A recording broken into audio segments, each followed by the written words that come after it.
Men's basketball makes history. And track and field sweeps the conference championships. All of this and more coming up on the Penguin Rundown.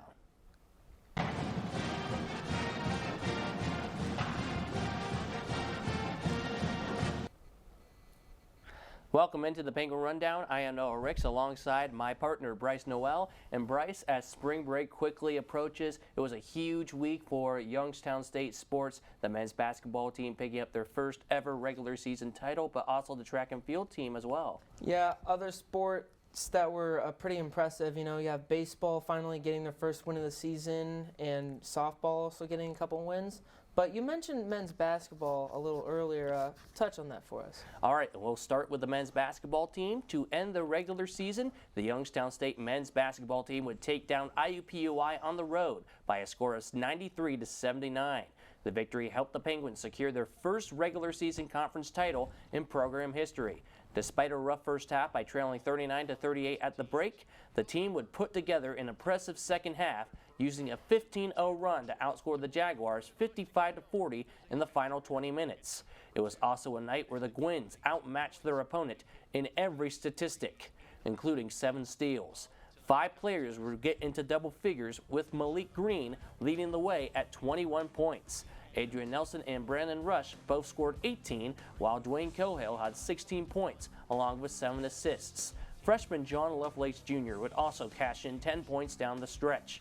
YSU ends their historic regular season with a 23-8 record overall and a 15-5 mark in Horizon League play, which is a program best.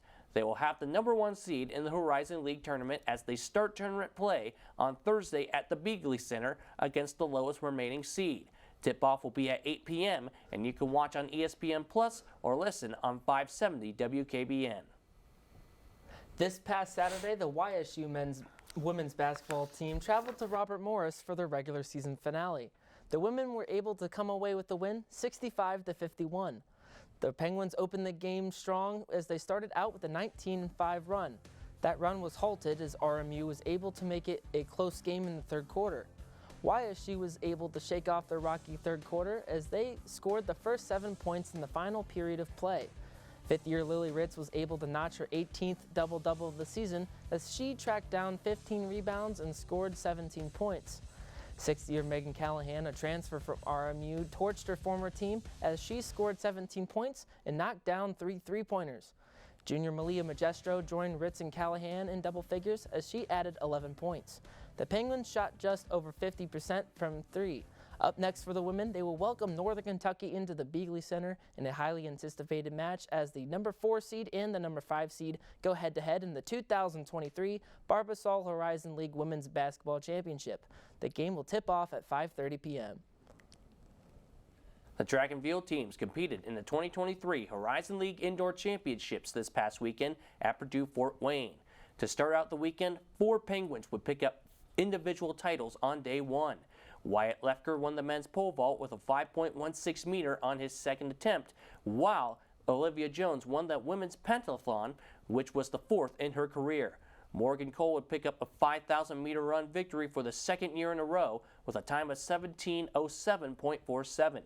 To cap off day 1, Hunter Christopher also picked up a 5,000 meter run victory on the men's side with a time of 14:30.37.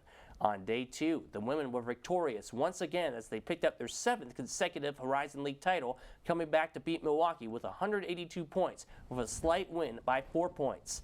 Winning events would be by Morgan Cole with the mile run at 5:01.60 and the 3,000 meter run at a time of 10:01.08. Janiyah Bowers picked up a win in the 60-meter dash with 7.28 seconds and the 200-meter dash with a time of 24.28 seconds. Closing off the women's side, Olivia Jones won the high jump with a best of 1.68 meters and Nia Williams-Matthews winning the triple jump at 12.37 meters. The men, on the other hand, won their 8th straight conference title, compiling a total of 221 points, which was 73 points ahead of second-place Oakland. Winning events were Dominic Perry with a shot put throw of 18.08 meters and Luke Lawbacker with a 60-meter hurdle time of 8.05 seconds. Jakari Lomax won the triple with a leap of 15.2 meters, which was his 4th straight win, while Hunter Christopher closed out the victories with a 3,000-meter run with a time of 8:32.37. We would like to congratulate the track and field teams with their conference titles. They'll be back in action on March 10th at the NCAA Indoor Track and Field Championships in Albuquerque, New Mexico. For more information, go to ysusports.com. And for more on the track team's success, Andrew Peterson had the chance to interview Kandaya Matlock to talk about the successful season. Thanks, guys. I'm here with the sprinter of the track and field team, Kandaya Matlock. And Kandaya, how are you today? I'm good. How are you? I'm good. Now we're going to get into a few questions for you. You ready? I'm ready.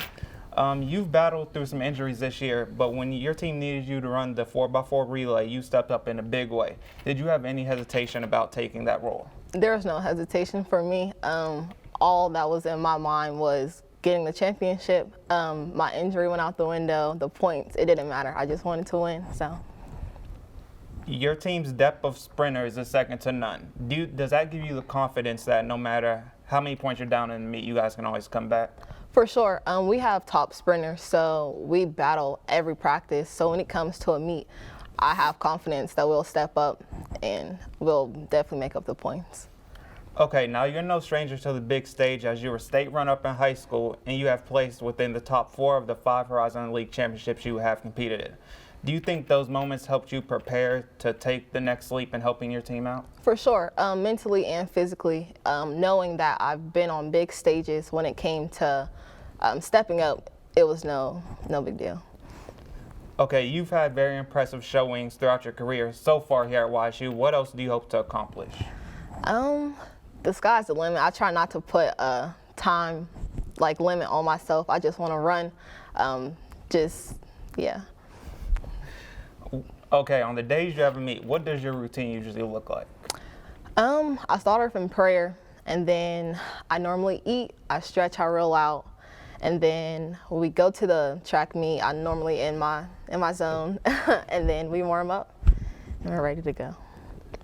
Is there a specific coach or athlete that you look up to for inspiration? There's many great runners out there. I think my favorite was Carmelita. I looked up to her. And then now Shelly Ann, she's doing big and great things. So. How do you manage the athletic responsibilities to being an athlete and a student? I just take everything a day at a time and just, I think my time management is pretty good. So. What are some of your personal best when it comes to track that you're really proud of when you look through your track career? Definitely outdoor conference when I hit the 11.4, that was major. I didn't think I could, so the fact that I did, it was great. Well, Kandaya, thank you for joining me. That's all we have for you. Bryce and Noah, back to you. Thanks, Andrew. The YSU baseball team continued its season with a 4-game series hosted by the University of Memphis.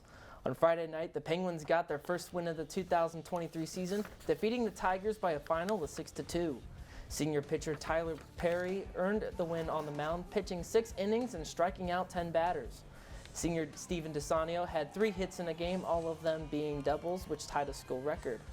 5th-year senior Patrick Gumto pitched the last inning in the 3rd to secure his first save of the season. YSU looked to carry the momentum in Game 1 of Saturday's doubleheader, but fell short, losing 13-9.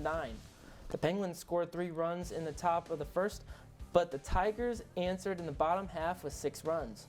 Redshirt junior Trey Law had the hot bat in the game, going 4 for 5 at the plate with 2 RBIs. Junior Nick Perez took the loss after allowing 5 earned runs in 4 innings of work. Game 2 on Saturday was a pitcher's duel that YSU came out on the short end of, dropping the nightcap by a score of 3-1. The Penguins' lone run came from Steven DeSanio, who hit a solo home run in the top of the 9th inning. Sunday was the series finale, with YSU looking to get a series split, but could not do so, losing in the tight game 6-5. The Penguins scored first thanks to an RBI single from Pat O'Shaughnessy, Memphis fought back, and after YSU scored 2 runs in both the 4th and 8th innings, it was tied at 5-all going in the bottom of the 9th. Memphis had the bases loaded with 2 outs. The Penguins almost got out of the jam, but a Tigers RBI single would give the home crowd a happy ending. YSU falls to 1-7 for the season and will travel south to Waco, Texas to play Baylor University in a 4-game series. First pitch is scheduled for Friday night at 7:30 p.m. The Youngstown State softball team rounded out the UMBC tournament February 25th through the 26th in Baltimore, Maryland. The Penguins finished the 2-day event 1-3 with 3 tough losses against Lafayette and UMBC. On day 1, the Penguins dropped a pair of games against Lafayette 5-4 and UMBC 3-0. In the opener against Lafayette, senior Conchetta Rinaldi went 2 for 4 with a triple. Junior Sophie Howe started the game for the Penguins, throwing 5 innings and racking up 8 strikeouts. Against UMBC, the Penguins only managed to tally 1 hit on a double by redshirt sophomore Jillian Jaxie. The 3 retrievers' runs that game came from was a 3-run home run in the bottom of the 3rd inning. On day 2, Youngstown split the doubleheader with a win against Lafayette 4-0, but lost to UMBC 6-3. Against Lafayette, junior Devin Ryan pitched a complete game shutout and picked up 5 strikeouts, while Rinaldi had 2 hits, including a double. In the rematch against UMBC, the Retrievers' bats scored early and often, leading 6-0 by the 5th inning. Junior Sarah Fessler had 2 hits in the game. The women's softball team is back in action March 4th through 5th against St. Louis, Lipscomb, and Providence in the Lipscomb tournament in Nashville, Tennessee. This past Friday, the women's lacrosse team was back in action as they took on Duquesne, but they would lose by a final of 16-13. Sophomore Natalie Calandra-Ryan led all scorers with 6 goals and tallied a game-high 11 draw controls. She also added an assist for an impressive 7-point performance. Junior Eris Lindsay led all defenders with 4 caused turnovers and also grabbed 3 ground balls and netted 3 draw controls. Junior Michaela Starenko had 4 saves on 26 Duquesne shots and finished with a .200 save percentage. The Penguins struck first to open the game when junior Jordan Miller accepted a pass from junior Aaron Clark and fired it into the net at the 13-minute and 22nd mark of the first quarter, starting the game up 1-0. Duquesne would then answer with 2 goals of their own in the first before Calandra-Ryan found the back of the net twice in 12 seconds to give the Penguins a 3-2 lead heading into the second period. Sophomore Cindy Bumstead would score quickly in the second on an assist from Calandra-Ryan to put the Penguins up 4-2 at the 14-minute and 31-second mark of the second quarter. The Dukes would then score 5 straight goals to take a 7-4 lead before graduate student Allie Corinne fired a Bumstead pass into the net with 4 minutes and 15 seconds remaining in the first half. The Gwins would head into halftime down 7-5. Duquesne would open the second half with 3 goals in a row before YSU would turn the favor with 3 of their own. 2 unassisted goals by Calandra-Ryan and a Bumstead free position goal, making the score 10-8 at the 6-minute and 35-second mark of the third. Aaron Clark split up a pair of Duke's goals with an unassisted of her own to close out the third quarter, YSU down 12-9. Youngstown State would open the final quarter with back-to-back goals, one by Clark on an assist from Corinne, and the other would be Calandra-Ryan's 5th score of the day. The Penguins and Dukes traded goals up until the 6-minute and 46-second mark of the fourth, with scores by Calandra-Ryan and freshman Allie Garrett before the Dukes scored 2 to close out the game. The lacrosse team will hit the road for the first time of the 2023 campaign as they'll head to Niagara Falls, New York to take on Niagara on Thursday, March 2nd. First draw is set for 2 p.m. And now let's send it over to Caleb Ellison for our Player of the Week. Caleb, take it away. Thanks, guys. This week's Penguin Player of the Week is going to be senior infielder Steven Dusanio of the baseball team. Last week against the University of Memphis Tigers, Dusanio went 3 for 4 at the plate, with all 3 hits being doubles, tying a school record for most doubles hit in a single game. He also picked up an RBI and scored a run in the contest. Congratulations to Dusanio for being named this week's Penguin Player of the Week, and good luck on the rest of your season. Noah and Bryce, back to you guys. Thanks, Caleb. That'll just about wrap it up here on the Penguin Rundown. You can follow us on each of our social medias on Twitter and Instagram at Penguin Rundown 1. And for live news, stats, scores, and more, you can head over to ysusports.com. From Bryce Noel, I am Noah Ricks. And have a great spring break, Penguin Nation.